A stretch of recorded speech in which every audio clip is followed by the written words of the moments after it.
in all of this, there's one truth, right? Well, there's probably many, but there's one truth. Doing hard shit begets doing harder shit, right? So you wake up every day and you do something hard. Tomorrow you're going to be able to do something harder. And that's true of whatever it is, business, working out, like finding your emotional compass, your ability to communicate, your ability to listen. You wake up and you challenge yourself, you will be able to do harder shit the next day, and it will seem easier a little bit. It's like, I always compare it to like doing crunches. For some reason, doing crunches or shit like that, it's always so hard.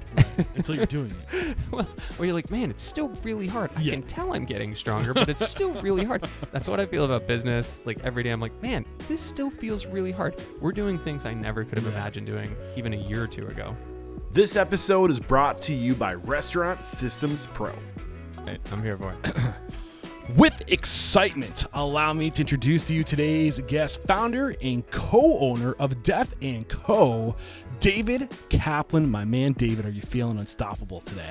That feels great. I wish we had like some smoke effects, like in my mind that is happening right now. That's in my mind too. So we're on the same page. We're off to a great start.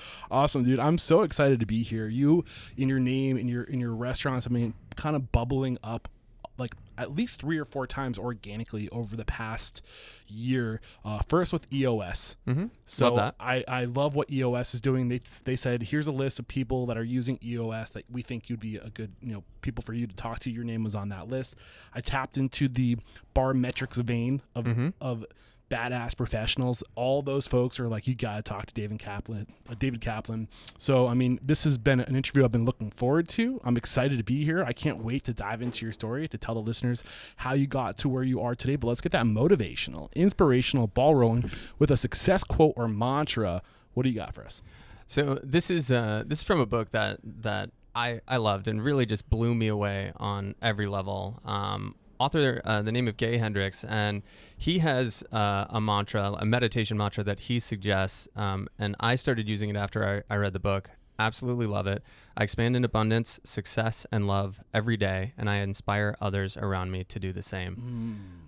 I've changed it a little bit in my life, in my world, which is really like part of my mission is just to wake up, do hard shit, and inspire others around me to do the same. Right. But I repeat it often, and man, it's, it does what a mantra is supposed to do. It's empowering. Yeah. Just talked to Sean Finter, somebody else I believe you know. Yep. Awesome guy. And he was talking about the power of just doing epic shit. Yeah. If you want to attract onto yourself epic people, what you need to do in this industry, you got to do epic shit. And you've been doing some epic things, man, for sure. I love that. Man, Sean was one of my first really entrepreneurial kind of like inspiration points, and I owe so much to Sean, and I tell him that all the time. I love do epic shit. For me, epic means it's almost it's like you define it once it's there. Along the way, there's so many fucking hard things. Do we get to curse on a podcast? Oh yeah. I love that about the podcast. So wake up and do hard things, man. Wake up and do hard shit. The end result will be epic shit. I think along the way, it's gonna be tough, but those challenges reap much bigger reward. Right. And in sharing your mantra, you also kind of alluded to the fact that you have daily mantras. Is this something like, talk about the power of just reciting these things to yourself daily? Yeah, I mean, I like everyone, I kind of go through phases of what my like leveling out of a healthy state of being is, right? I mean, already that sounds pretty hippy dippy, but stay with me. So, we are in an incredibly stressful industry, right? No matter what part of this industry that you occupy, it is tough, man. Just every day can be filled with tough stuff. Showing up for others, if you're on the floor, showing up for your team, making tough decisions. Well, I'm sure we're going to talk about one, but this week, or last week, this week is our last week at the Danforth in Portland, Maine. We decided to close one of our 5 properties that we have open. You're breaking my heart right now. So tough, man. I didn't even know about that property until I was doing my research. I'm in New Hampshire. I was like, I gotta go check this spot out. It's so tough. But there's so much. So many challenges that any of us face in this industry, and obviously every single one. So it's important that we find ways for healthy balance. When we get into this industry, of course, it's not healthy balance. Usually it's alcohol, it's drugs, it's anything but healthy balance. But if you want to have longevity in this industry, you find healthy balance. So I go through phases. For a while I was waking up early, doing yoga and meditating. I love that. And I would have that mantra in my meditation every day, just a 5 or 10 minute meditation. I'm big on the Peloton app. So anything on Peloton, have guided meditation there. Recently I've gotten really into running. And so that is my kind of meditative kind of state. And I just ran my first half marathon. Congratulations. Running's totally new to me. It's super fun. Thanks, man. Yeah.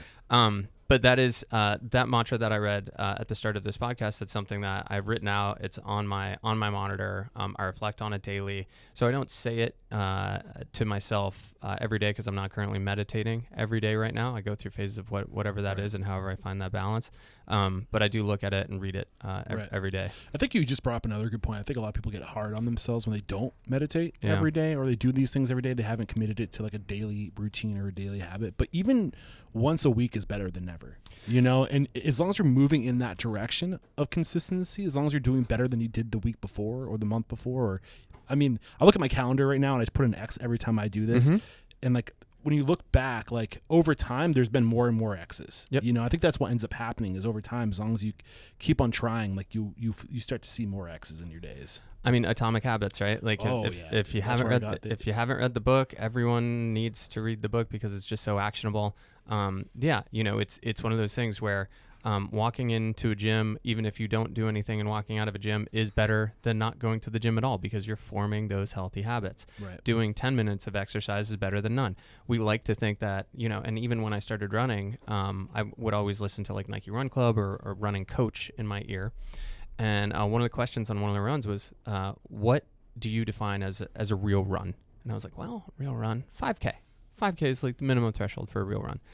And the national running coach, Coach Bennett, who is on a lot of those audio guided runs, he was like, if you run, that's a real run, you dummy. Yeah, if you do it at all, it counts. Count it. You're forming healthy habits. It's better than not doing it. Every run is a real run. That's exactly that thing. So, you fall off in this industry, whatever it is, you get right back on.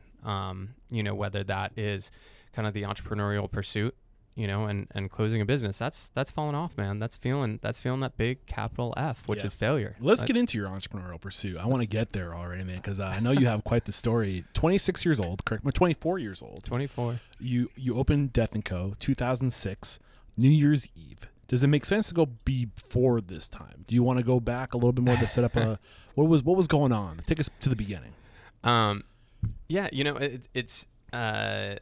That definitely was the beginning of my real kind of professional career. Going back, it's interesting to think about how you got there, why you do the things you do, right?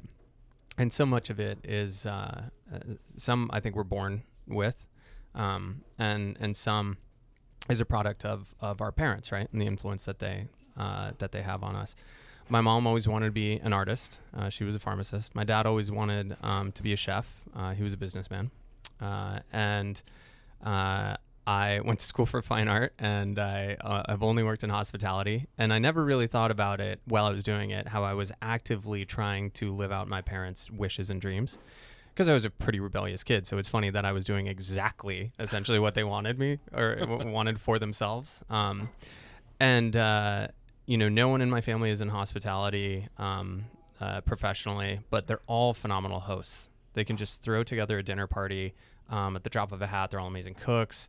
And we would always have people over. I was very lucky, very privileged to be able to travel and experience restaurants. And walking into restaurants from a very early age, I always held such a reverence for the bar.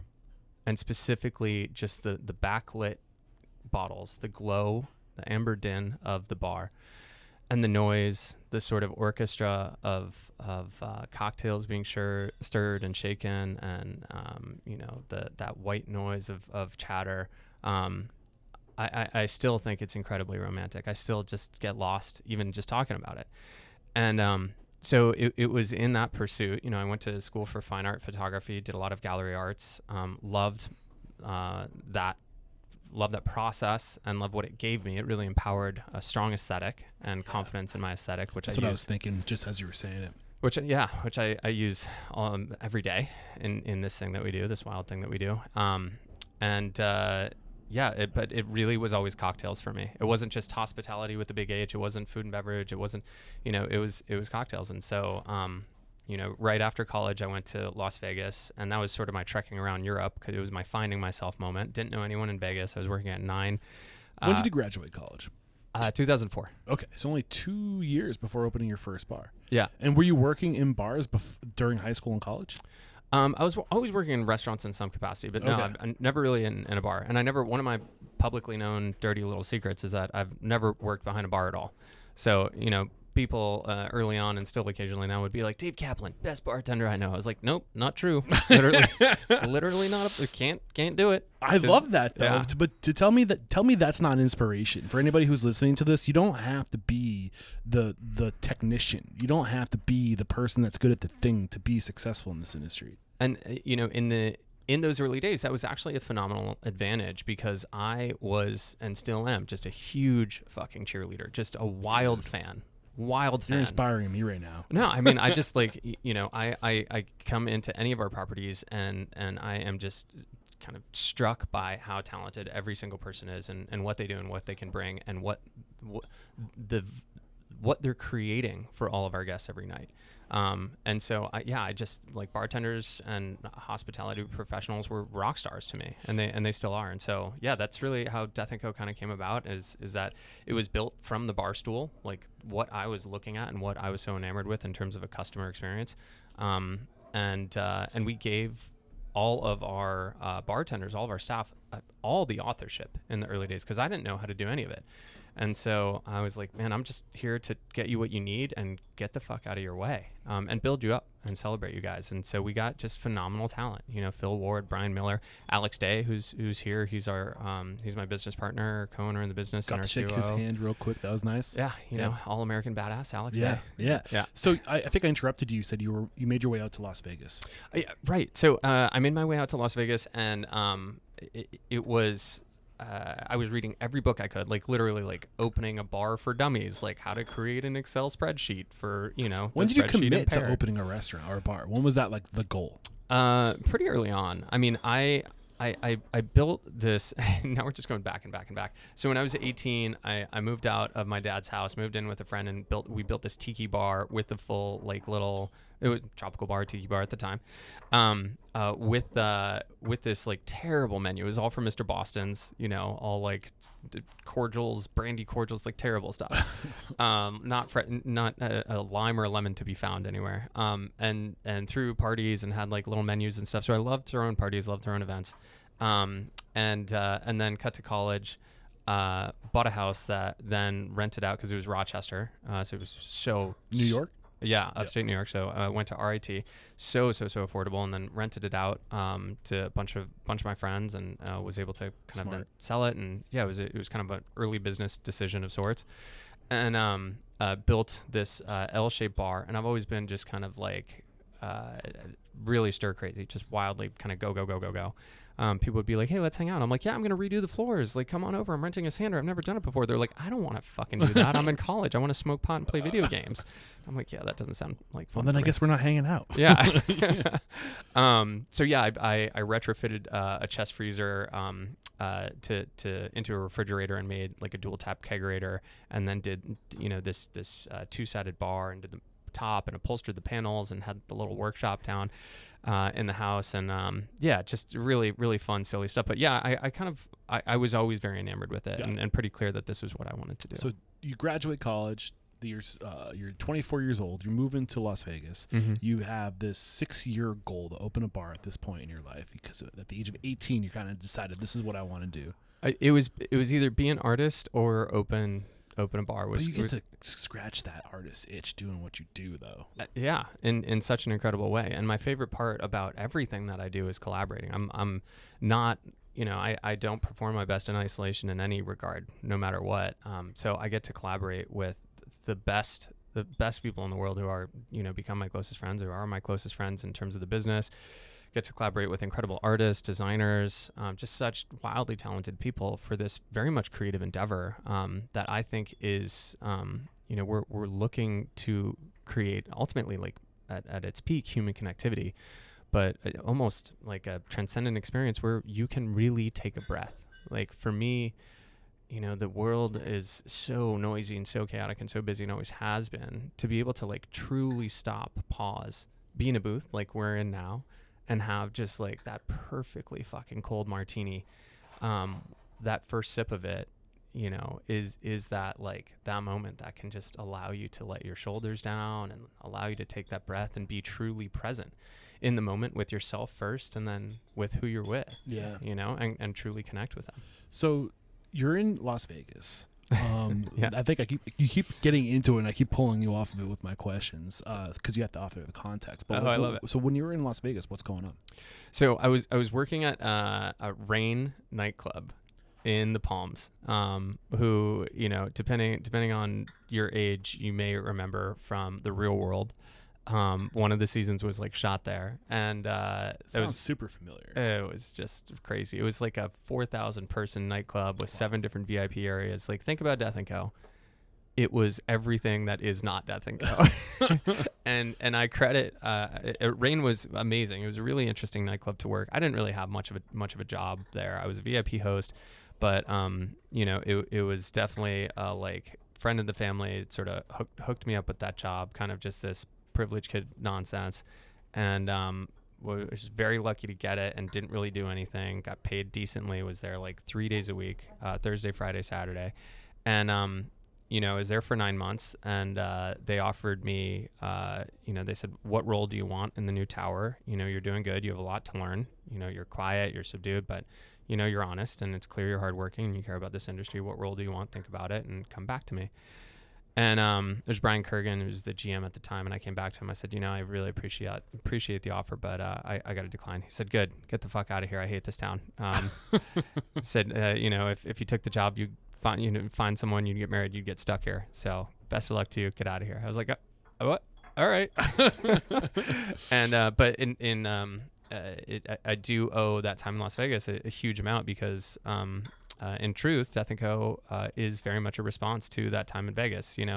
Las Vegas is kind of freshly dried concrete and freshly painted concrete. It's everything that's like it's by nature transactional. Yeah, and it's thin and superficial in kind of the best ways. Like I don't want to be too disparaging about Las Vegas, because I love it for what it is, but like there's a time and place for it. Yeah, there's a time and place for it. It does not feel real, and it doesn't feel timeless. There's not a sense of permanence, and that's everything that I was going for, and everything that I was gravitating towards, and everything that we try to continue to produce when we open a Death & Co. is that sense of timelessness, that sense of permanence, that this Death & Co. was here all along. You just are now discovering it. No, this has been here for forever. So was this desire to go break off, do your own thing, create this thing of timelessness, of hospitality, of warmth, of like, I don't want to put words into your mouth, but like, is that kind of what the urge was inside of you when you declined this offer? Yeah. I was like, no, this isn't it. I don't know what it is. I didn't have a clear vision for what I was embarking to do, but I was like, this isn't what I'm looking for. What I'm looking for is, I think it's in New York, because New York is kind of the opposite of Las Vegas, and very timeless.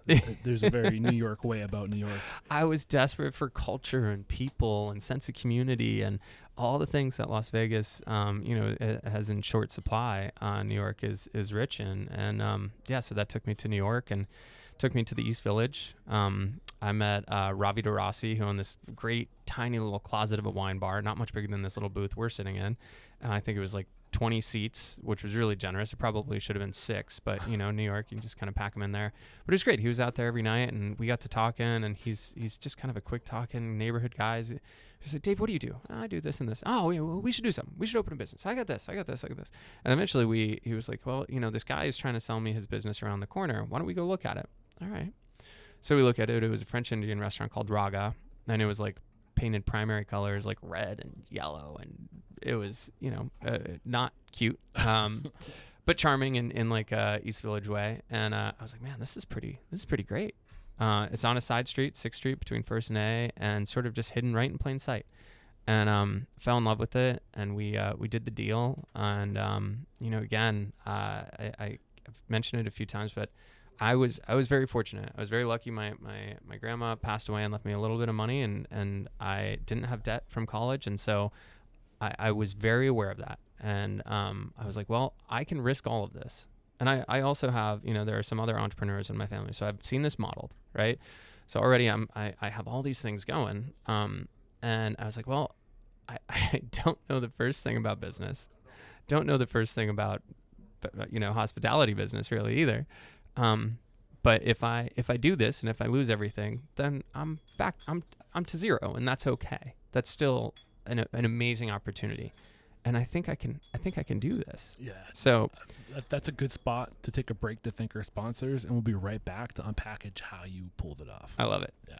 We have to interrupt today's video to let you know that right now, Restaurant Systems Pro is offering a no strings attached 60-day trial that will help you improve your systems, increase your profit, and find better work-life balance. All you have to do is click the link below. We're back, and in your timeline, you kind of just got to the point where you were showed this space that will become Death & Co. In New York City. You're kind of thinking to yourself, let's just go for it. What do I have to lose? Is kind of your mentality. Before we dive into how you pulled it off, let's kind of start with the end in mind. Yeah. Paint the picture of what Death & Co. is today. What it is today, or what I was hoping it would become? What it is today. What it so is like, today. So oh like, my gosh. I think you got 4 locations across the country. Yeah, we're sitting in our 4th location here in Death & Co. DC today. So we started with New York, then grew to Denver, which is our largest location inside the Ramble Hotel, then LA, which is in the Arts District, and now here in Blagton Alley in DC. We've come out with 3 books. We have had a long-standing consulting company called Proprietors LLC. We've opened over 50 different F&B spots, consulted on 50 different F&B spots through that company, which is largely wound down now. And we started a new hotel division called Midnight Tour Hotels in partnership with Ryan Diggins, who owns the Ramble in Denver. And we have our first hotel that we're opening, and that we actually co-own the real estate on as well, and that's in Savannah, which will be a 44-room hotel, kind of thriving hotel lobby, like F&B anchored hotel lobby, rooftop pool, and all the sexy boutique hotel stuff. Some really amazing suites and just super cool. We have a number of other hotel properties and projects that are in the works under Midnight Tour. We have one in Bozeman, and then we're in discussions for Nashville and Lohi in Denver, and a couple others. So that's really exciting. And then next year on our own brick and mortar front, we're expanding beyond Death & Co. into a new brand, which I'll tell you now is called Close Company, which no one actually knows. It's the first time we're sharing it.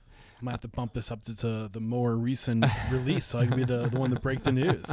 So we're opening up this new concept, Close Company, in Nashville, and at a standalone, different location than the hotel discussion we're in. So opening in Nashville, and then opening a Close Company in Atlanta, and then we'll be opening up a new Death & Company in Seattle next year. All over the past, I think it was 2006, so 14, 17 years, to go from no clue to what you're doing now, consulting across the world, opening different concepts, different verticals within hospitality, cocktail bars and hotels. Like, it's an amazing story, man, what you've done with zero experience starting. Yeah, no, like, nothing. Yeah. Which is so inspiring, and that's kind of what I want to focus on. I like to start with the end in mind, so Right. we can kind of see, like, okay, what do we have to cover? What's been the evolution for you along the way? So take it back to 2006, New Year. Actually, I don't want to get right to opening day. Like, what was it like? Well, we missed a couple quick things in there too. It's a long list these days, which is awesome. But we're working on an education platform that will launch next year, an online education platform which will launch next year, which will be kind of the next iteration of all the content that we worked on with the books. So cocktail focused, obviously. And then we also have Death & Company Marketplace, which is our online store, and we'll do over $600K in direct to consumer sales this year, which is very cool. Wow. And then we also created these incredible canned cocktails under the brand, Drink Fellows, but they're Death and Company canned cocktails, and you can find those in I think 14 different states, and then they're also available countrywide, direct to consumer, and then we're working on expanding that as well. So yeah, tons of cool stuff in the works. Anyway, I had to just get it all. No, in. man, I love that. So we have approximately an hour to unpackage the evolution. All right, I can micro machine guide this whole thing, which also dates me. Yeah, so looking at this, so 2006 was when you guys opened. I mean, I guess really what I want to focus on, I like to say behind every great restaurant is a great person. And our mission is to transform the world by transforming the industry. So really what I want to focus on in your story is what were your points of evolution? How have you transformed? What were the key aha moments along the way? Yeah. Oh man, that's such a great question. I say this all the time. In the beginning, I was absolutely completely focused on the liquid in the glass. And I still say today in somewhat of a joke that really what we do is we just pour really cold liquid in really pretty glasses, and that's kind of the focus of our company. But that really was my personal focus early on. I was just kind of interested and obsessed with like the product side of things. I didn't really think about this as a business. What did you see it as?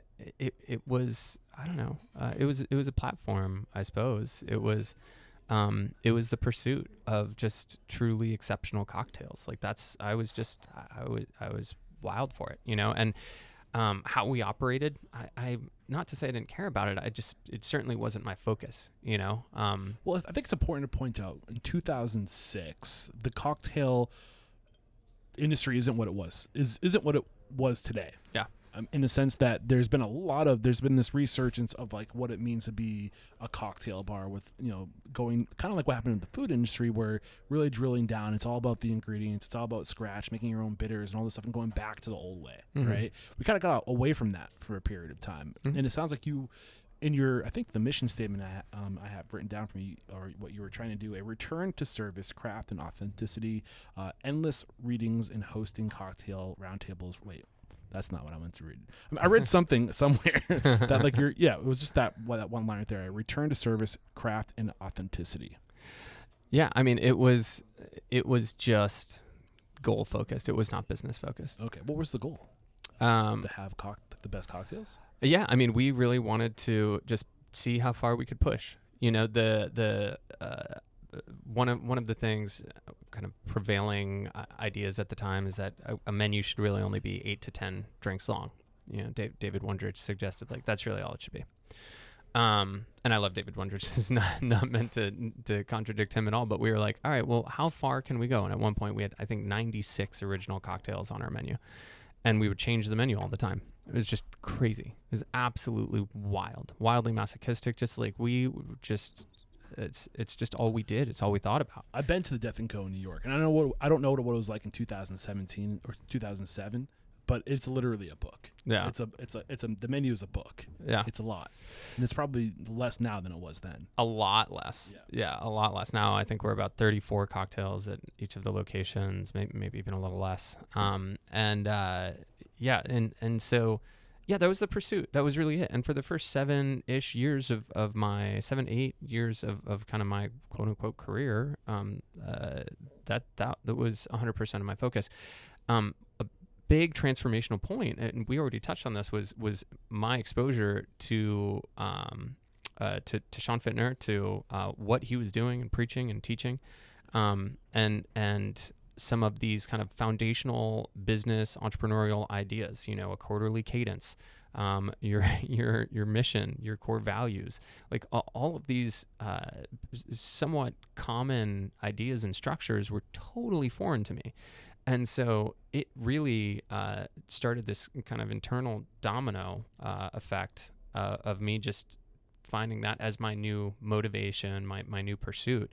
And I've just been kind of endlessly hungry for it ever since. So you said this was 7 to 8 years into opening Death & Co.? Was it 2014, 2015? Yeah, I mean, I knew enough shortly after we opened to know that I didn't know much. And so I formed a consulting company called Proprietors LLC. And at that point, we had Alex Day on the staff, and Alex and I hit it off very quickly. We have a ton in common, and Alex has wild acumen for 99% of everything that we do, and 100% of the things that I have very little acumen in. He was an amazing bartender, great technician, just brilliant mind. And so we partnered on Proprietors, and shortly thereafter, like literally as the ink was drying from the LLC papers, someone called me from Philadelphia and said, "Hey, we would love for you guys to help us open a bar." I said, "Oh, what are you interested in?" "Well, we just love Death & Co. And honestly, if we could just open Death & Co. down here, that would be amazing." I was like, "Well, you can't do that, but I do consult. We have this new consulting company that can help you do everything." And so we did everything for the Franklin Mortgage and Investment Company, and got to do that with Alex and a couple other folks. Joaquin helped open it as well, and worked with interior designer. We literally named it. Our friend did the logo. Like, we did 100% of everything. Alex did the like bar design. And so after that, we were like, "Oh, okay, this makes sense." And so I knew we had something magical in Death & Co., and I wanted to get better at doing this, and I wanted to better understand the business, and I wanted someone to pay me to get better at doing it. And so that's what the consulting company was. I was like, I want to do this for a long time. I don't know if I want to do it forever, but I want to do it for as long as I can see out into the future. I want to. When you say this, you just mean the bar industry. You open yeah, bars. Yeah. Perfecting the art that is the business of bars. Yeah. This incredible thing that we get to do and pursue. Yeah. I want to do this for a long time. And so, that's how the consulting business was born. So that was 2009. You said it took you about 7 to 8 years to get to the point where you really started to drill down and focus on like the economics of a bar. Before, it seems like leading into this, you were more the appeal was the cocktails and the aesthetic. And with Proprietors, it became a lot about the process and the technical aspects of opening. Technical, like what? I mean, what do we need? How can we do it efficiently? It was less like, how can we ensure that it makes a lot of money? That came way later, or make any money at all. It was more about, staff training, functional bars, speed and efficiency. It was about, how can we do this better on every single step of the way. And there was a really high intimidation factor that I had personally. I know Alex did as well, on kind of the business of bars. Like, how do we make sure that it's profitable, that it makes money, that we really tune the engine? And so going back to, zooming way out. So there was this, how do we capture the magic? And the first step to kind of capturing the magic was Proprietors, really understanding, I would say Proprietors was about capturing the process and refining the process. The next step for me was really like this kind of entrepreneurial pursuit, and I don't even want to say the craft, the artistry that can be creating great culture. And how do you create a great culture, a great place to work? And then almost lastly, it was, how can you make a really great business? And how can you gain the confidence to speak to that business? And so, there have definitely been kind of phases in this evolution, and they've all been pretty distinct. And the business side of it, they've also almost been forced, right? So like, when we look to expand, I wanted to understand how we could capture the culture and the magic, So first was understanding the fundamentals. That was kind of Proprietors. Understanding how to capture the magic was like, all right, we're going to grow. What are we doing here at Death & Co. New York that is resonating so well, and how can we replicate it? And what is it to grow a brand, right? And so I've always had that in mind, this idea of growing a brand. And part of capturing that magic was writing the book, right? So not just expanding to other doors, but the first Death & Company book. Which launched 2014? Yeah. And my goal with that book was to not replicate, to not just add something to the pre-existing kind of canon of Death & Co. of cocktail books. I wanted to really reimagine what a cocktail book could be.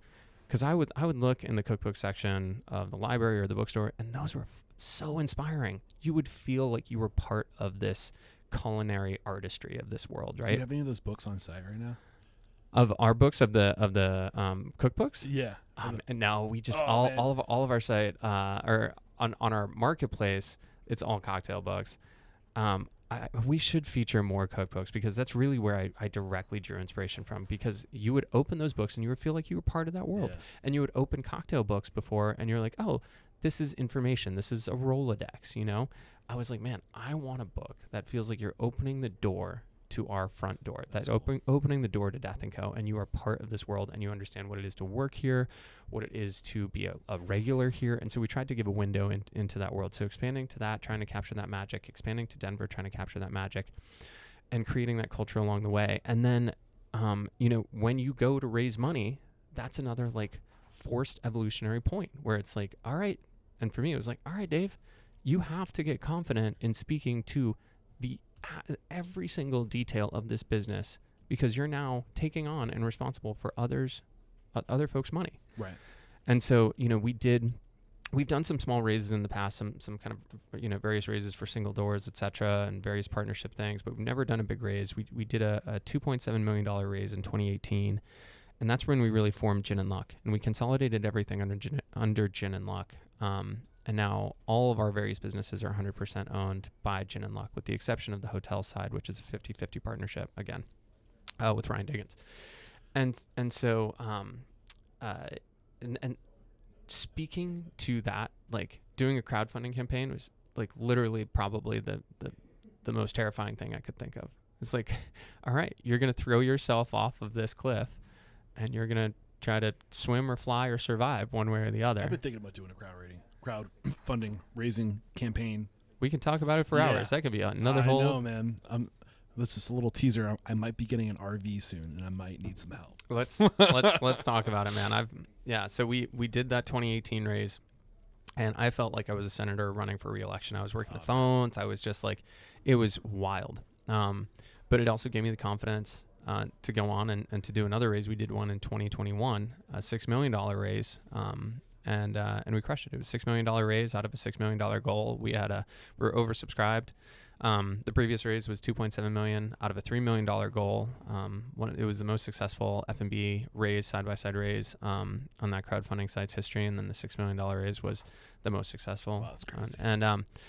Yeah, it's wild. It's wild. But you know, quickly before we move on to, I don't know, any of a million subjects we could talk about. I've been taking notes because Right. it sounds like I got the evolution kind of locked in, but finish your train of thought.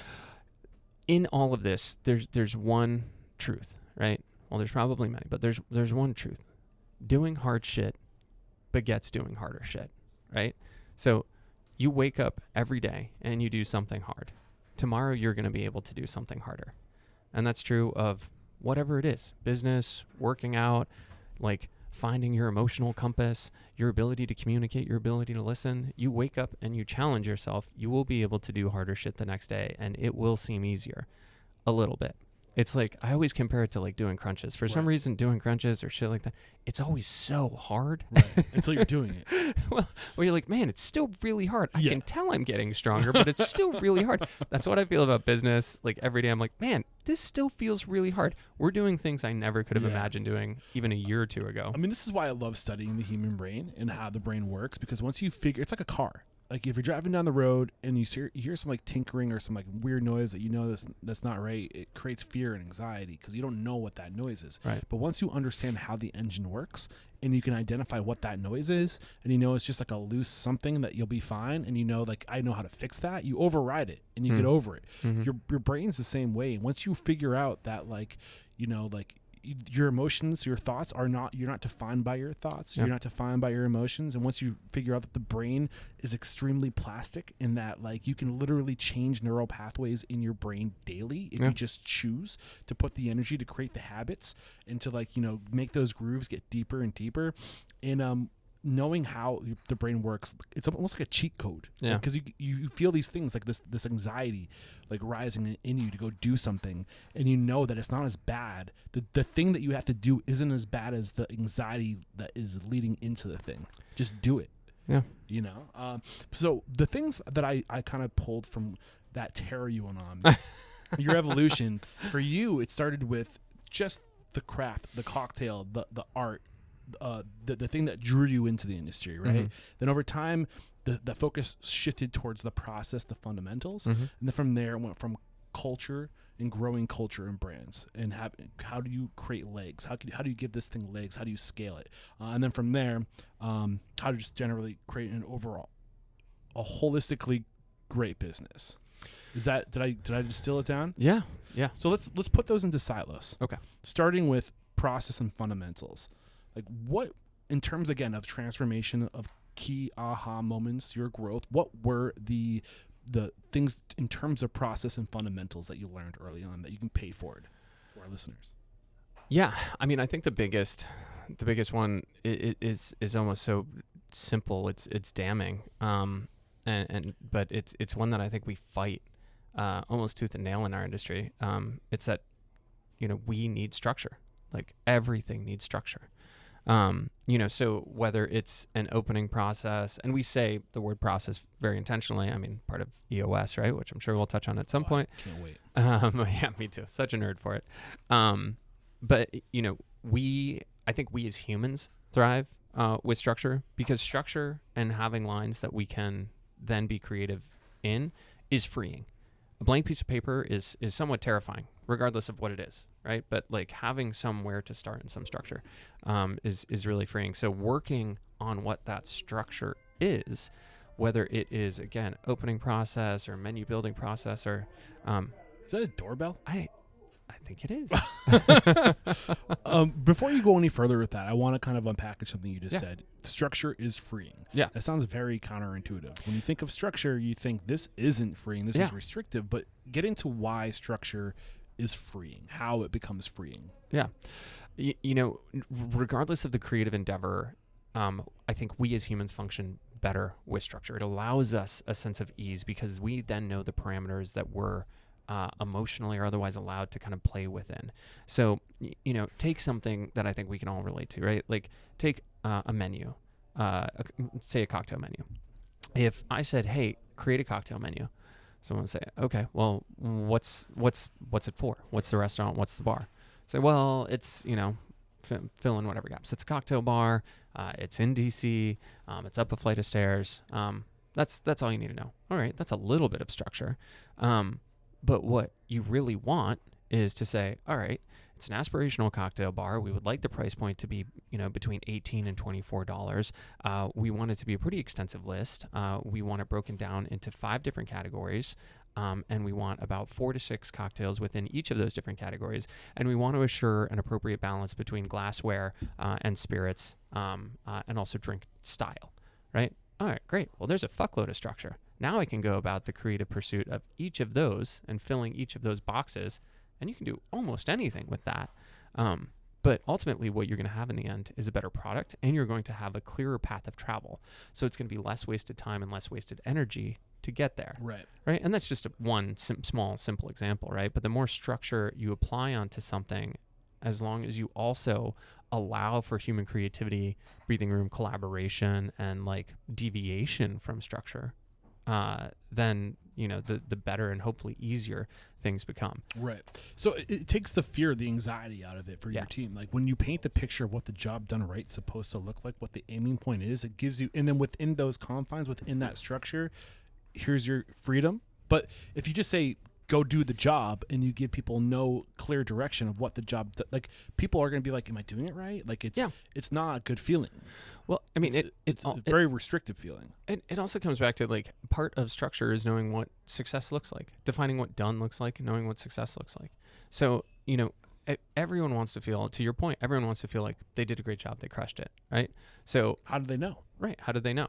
You have to define what it is, have structure along the way, right? So that will empower them through the process. But what I just said, those words are actually very important. Not just what does done look like, but what does success look like? Because then it's like, oh yeah, I completed it. That's okay. But yeah, no, I succeeded in that. Well, that's great. That also speaks to the power of language. And again, a lot of this comes back to process. A lot of it comes back to culture, comes back to kind of this creative entrepreneurial pursuit of how you create a good business. And I don't think we're a great business. I think we're an okay business trying to be a good business, eventually trying to get to being a great business. That's certainly our aspiration. But within our core values, one of them is pursuit of excellence. It's not, we're great today. It's like, no, we're going to wake up and we're going to try really hard to get a little better every day. That's the pursuit. Yeah. I interviewed Rudy Mick, consultant. That was I think I discovered him in the book A Slice of the Pie, and he's somebody who's been very active at Restaurant Unstoppable. He said your job as a restaurateur is to paint the picture of the perfection, the job done right. That is your job, is to give your team the aiming point, the picture of the job done right. What does that look like? And then to help them achieve that. Like that is your goal, and that is what process is. And I've also had Mike Payton on the show. I don't know if you know that name. Yeah. So he's with EOS, and he wrote the book Process. So again, everything that you're saying, like it's counterintuitive because you think systems, processes, procedures, yuck. Yeah. Who wants exactly. to exist in that? But the truth is, once you prioritize the most important thing, the 20 things that are responsible for 80% of your productivity, then you can crush those 20%, and then it frees up time for the creative, for the chaos to grow. Yeah. And it's weird that it's not intuitive, but what's going through your mind as I'm saying this? Yeah, no, I mean, it's one of those things where it's like I almost wish there was a third party here to like argue against it, because I'm like, exactly, we're on the same team. Like, right. yeah. So, I mean, before we move on to the next evolution for you, culture. How did process manifest in your businesses? What was this process of creating process like for you? I think the first glimpse into it was really working with Alex and understanding how differently we approach the world. And when we eventually discovered EOS, which was after my phenomenally eye-opening work, not to say my work was phenomenal, but the phenomenally eye-opening experience I had with Sean Fintner. What was that? Oh gosh, when was that? 2018? I'm not sure. I'd have to go back and look. Okay, got it. Maybe 2016. I'm terrible with sort of linear. EOS was after Sean? EOS was after Sean. So I loved working with Sean, but felt like I was in a little bit of a different place than some of the other operators we were working together with. And I was like, well, it's kind of tough for me to get there. I'm just looking for what's next. And I had kind of a lunch or cocktail catch up with a friend, this guy, Dan Ryan, who is in a different side of the hospitality world. He brought in or produced furniture for hotels. And I told him, I was like, yeah. Oh, actually, I walked up. I was like, oh, what are you doing? He's like, oh, I'm journaling. It's just part of, this new reflective kind of entrepreneurial piece of my landscape that I'm working on. And I was like, that's actually really cool. What else are you doing? He's like, well, I'm working through Traction, and I found a coach and paying them this amount, and this is what it is. And he was like, do you have a system? Do you have an operating system? I was like, no. I was like, I'm kind of piecemealing it from a lot of the stuff that I learned, but a lot of this sounds like it makes, that it vibes with this ecosystem that I'm seeking out or trying to find and create.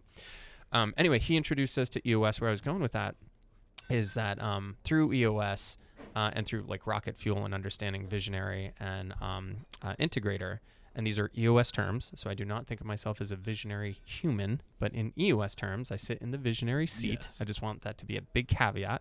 Be like, who is this guy calling himself a visionary? So you're very much visionary. I will say it for you. I'm plying you with cocktails to say nice things about me. So it was through EOS that I understood how Alex, what I naturally kind of am predisposed to be good at or love, which is a lot of stuff that's typical visionary founder stuff. So like big picture, selling, future-looking things, like all these things that come very, very naturally to me to think about, and all these things that on the integrator side of things that come very, very naturally to Alex, which is like structure, linear process.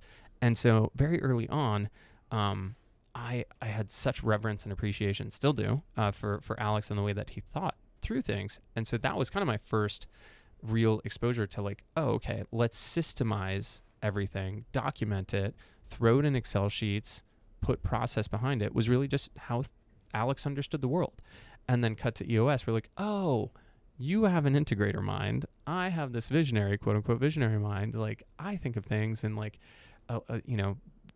future looking aspects in terms of like, I can clearly see what we need to do to get to this place 5 years from now. Yeah. Alex is the rocket fuel. Yeah. So every entrepreneur, most people listening to this are likely falling into the category of visionary entrepreneur. And you need somebody in your life who's good. I think there's a Simon Sinek calls it being a how guy versus being you're a why guy. You need a how guy. Exactly. Gary what is that? Vanderchuck? Why can't I think of his name right now? Gary. I can't. I never say his name out loud. I know what you're talking Gary about. V. Gary V. Gary We know V. who Gary V is. He talks about being an in the clouds guy. Yep. Why? Or versus being in the dirt. Yep. How? And like unless you have that person that complements you, who can take your vision, take your ideas, and help you figure out how to do it, how to execute, how to put it to process, you will never get off the ground. Yep. Yeah, and a lot of visionaries try to do both and really struggle, and I was one of them. I mean, I learn enough about myself and enough about that integrator role to have a level of fluency, which I think everyone needs, but it's never going to come naturally to me. Right. In EOS, I've had Mike Payton on the show. He wrote the book Process. My goal is to get all in the library of the traction library is what they call it. Yep. All the co-authors on the show. Rocket Fuel is my next one. I'm going to be in Dallas pretty soon. I would love to get that. But I mean, this is huge. So when you started implementing the lessons from EOS, which stands for the Entrepreneurial Operating System, like what is EOS to you? EOS, holistically. Yeah, I mean, EOS was the structure and the framework that I was looking for. It was awesome. It is awesome. I mean, it's all right there. It is the structure and system upon which you can run your company. It's industry agnostic. I will say that it is different trying to implement it in a restaurant, bar, company than it is, office environment, etc. There's just stuff that you have to kind of think through. How do you make this relevant at the line level? And some of it you just can't or don't, or just have to hybridize a little bit. What's unique about the restaurant industry specifically? The nature of part-time folks coming in, the nature of shifts. You're not necessarily working on teams on a project. You're coming in for service. So, I'm sure there are other industries that would have kind of comparable EOS implementation challenges. Yeah. But in terms of leadership and national and how we run our company, what we do, I mean, it has been absolutely transformational for us professionally and personally. I mean, it has given me such clarity in what we're doing, who we are, what our goals are. And I think equally powerful takeaway from EOS, from implementing EOS professionally, is I've essentially implemented it personally and, used the VTO, which is Vision Traction Organizer, which is just... It was on the tip of my tongue. I was like, I'm going to let him say it first. Oh, it's such a great tool, which is really kind of a 2-pager, which outlines your mission, your purpose, your 10-year vision, marketing, and your 3-year, your 1-year.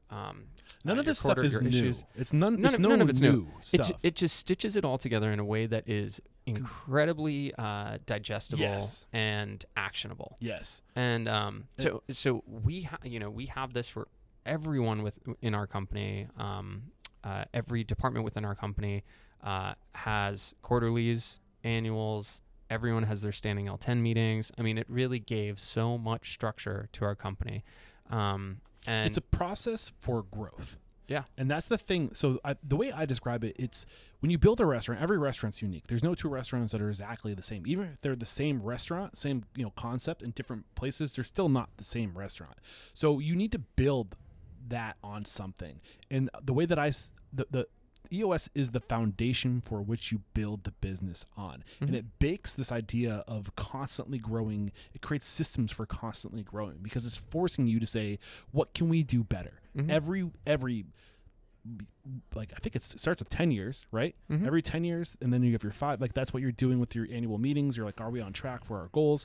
And it forces you to break the system to make it better and to have dialogue and goals. And without a process for growth, you just stay stagnant, right? And there's also a ton of accountability baked into it. Everyone sees what everyone's working on in a way that fosters healthy communication, transparency. I mean, it is... There's systems for communication. Yeah, there's a communication cadence in terms of the weekly L10s, the quarters.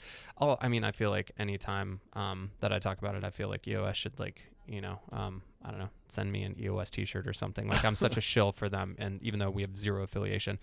But yeah, no, that has been transformational. And again, I applied that same VTO exercise to my personal life.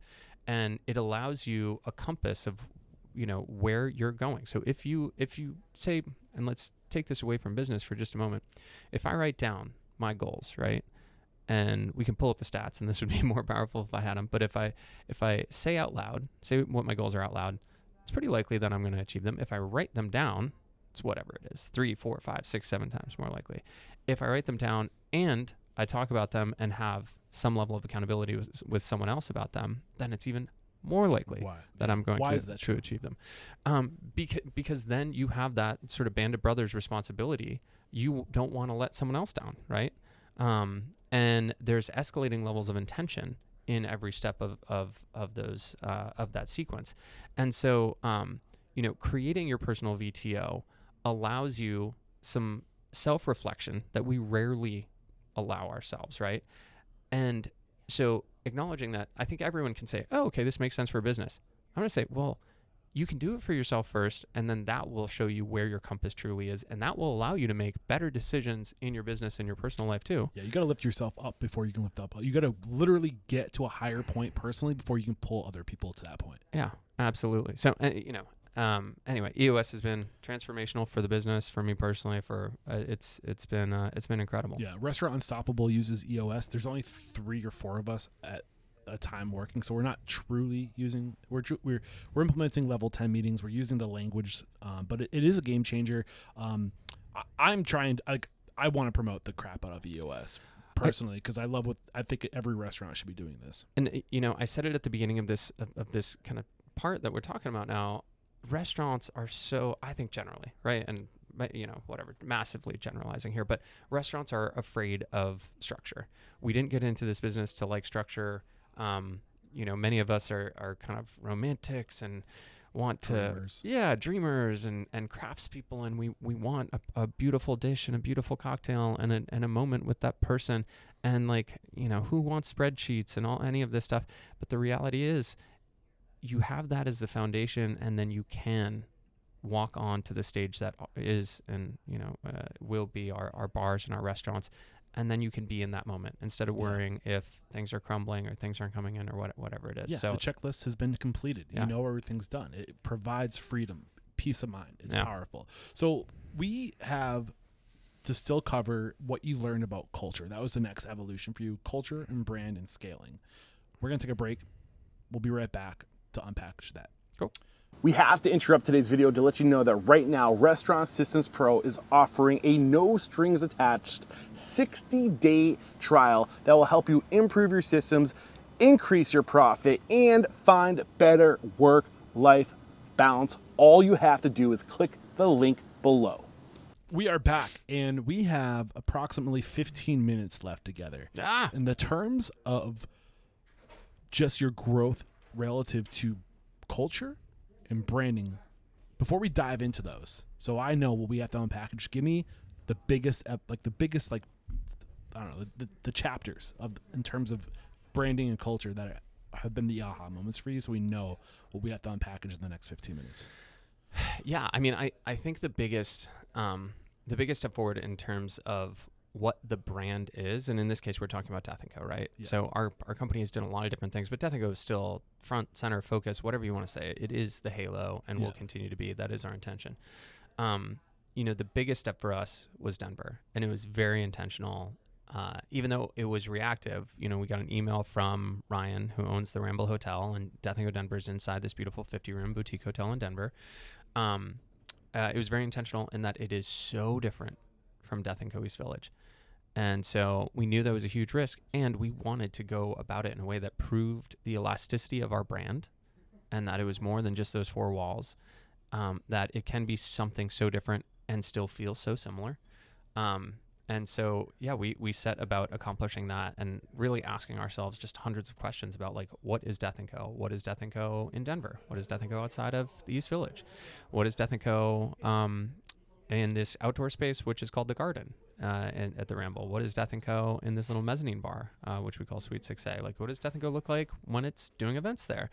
We have everything from weddings to everything else. I mean, we went from 1,200-ish square feet in New York to 12,000 square feet of F&B space in Denver. We went from no windows to these soaring windows and double height ceilings. Like, it is so different, so different in every single way. And you go in there and you're still like, yeah, no, this is Death & Co. So to be able to like kind of create this beautiful brand journey, or at least we've we've loved it. I think it's a beautiful journey, with the book and with our Instagram, which is important to touch on, even though I don't think everyone kind of thinks of social media necessarily that way. We're like, this is just another way for us to kind of show, polish, and kind of play with the facets of our brand, of this little jewel that we get to continuously build upon. Or anywhere your brand shows up, it's an extension of your dining room floor. It is a part of your brand. So if I'm understanding, in terms of the aha moments, the evolution, when you pivoted away from culture and realizing that the next big area of growth for you personally is understanding culture and brand and how to scale that, what were the biggest lessons on how to scale brand and culture? And it sounds like the first lesson, if I pulled it out correctly, is just distilling what is it, is sitting around a table and defining what it is. Is that the major takeaway? Yeah, well, a couple things. I mean, we never turned our attention from one thing to the next. Like, it was sort of amorphous how we kind of continued to evolve. And it's only in this kind of conversation where we're looking at it in hindsight and saying, okay, there are these steps here, and there kind of were, and there kind of wasn't. We're applying a little bit of structure in this hindsight, game of hindsight that we're playing now. But yeah, when we turned to expansion, when we turned to growing outside of the East Village, we, sat down and wrote, and reflected and asked ourselves questions. Exactly as I said, and that was this big, almost a point of no return.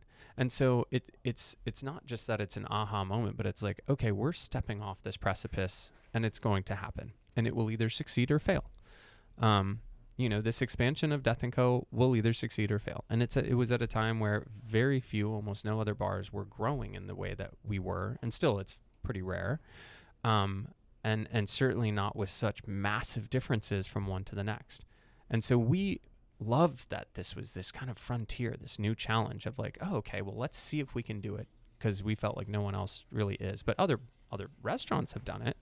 Other brands, in the world have done it, just not very many other cocktail spots. So that was this big step into the unknown for us. That was a big demarcation point. So anybody listening to this who's facing this task of taking magic, something that they built, one location, they've had extreme success, and the next objective is to scale, is to take it to a different city.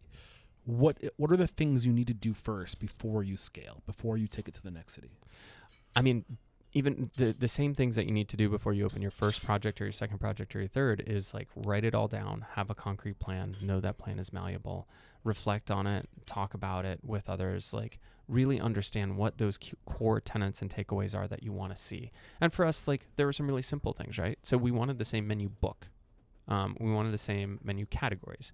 We wanted the cocktails to be totally different at each, because the cocktails are a reflection of the people, and that's how we reflect the town, because the spaces that we have they're just spaces, right? Like, these businesses come to life only because of the incredible people that we employ. So how do we shine a spotlight on them? Well, the product that they create that goes across the bar, they should be proud of, and it should be from them. So the how stays the same, but the what changes. Yes. Yeah.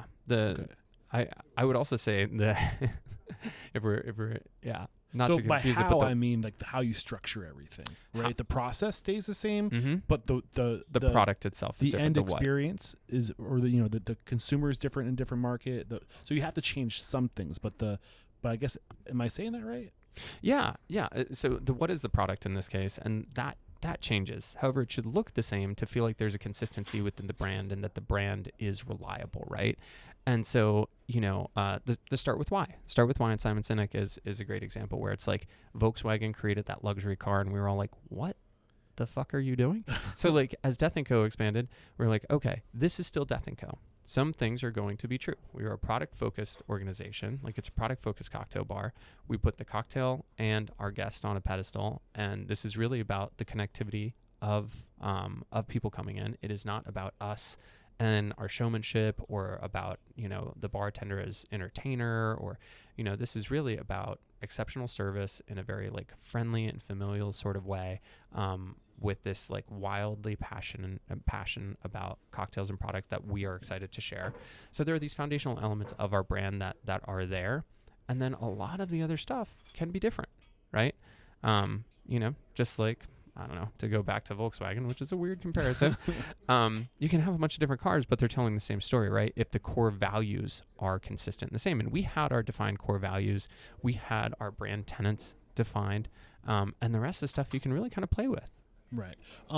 So this next question, we're going to start wrapping it up. This next question actually comes from Sean Finter. Oh, boy. And we had a long conversation on his porch in Annapolis at the Franklin House. I'm sure you're familiar with it. I think it's the Franklin House. Is what it's called, right? And I was just trying to get as much advice from this guy as possible, right? Because he's an amazing dude. Yeah. And he said, you should start asking this question. What is unstoppable about you in Death & Co? If you could distill the elements of what you do and what Death & Co are, what makes you unstoppable? Man, that's a great question. Yeah. Fucking Sean. I think the cumulative effect of the cumulative power of wildly passionate people is unstoppable. And we are lucky enough to share our passion, like openly, widely, loudly, and attract people that are equally passionate. And I firmly believe in what we do, and I firmly believe in the people that we are surrounded by within our company, and that, there will be problems that we encounter. And I'll say on our L10, I'm like, there's too many smart people around this company for us to not be able to figure this out. We got this. I think the power of that passion is ultimately unstoppable. I love that, man. This has been a lot of fun. Thank you for making time for me. I know you're super busy opening restaurants across the country and scaling this thing, and I'm happy we're able to connect out here. Before we say goodbye, let me ask you, who do you respect and admire? There's a lot of people that said I should connect with you. Who do you think I should connect with? I'm really trying to let this be my North Star with how I decide who becomes a guest on the show. Oh man, that is so cool. Yeah. God, I'm sure it's a long list. It is a long list. The people that I'm most inspired by right now are people that are focused on the business first, and are focused on like giving and creating. And so, yeah, almost everything that I take in from like an inspiration point is like so many of the authors that we've already been talking about. It's like, business coaches. I'll tell you exactly who. Another transformative piece of my life, and all of these things. I owe Sean so much credit. I almost have to close by saying thank you, Sean. Yeah, everything he has ever told me and suggested has been absolutely true. He was like, you need a system, you need a coach. Finally have a system. I finally have a business coach, and that's where I was going.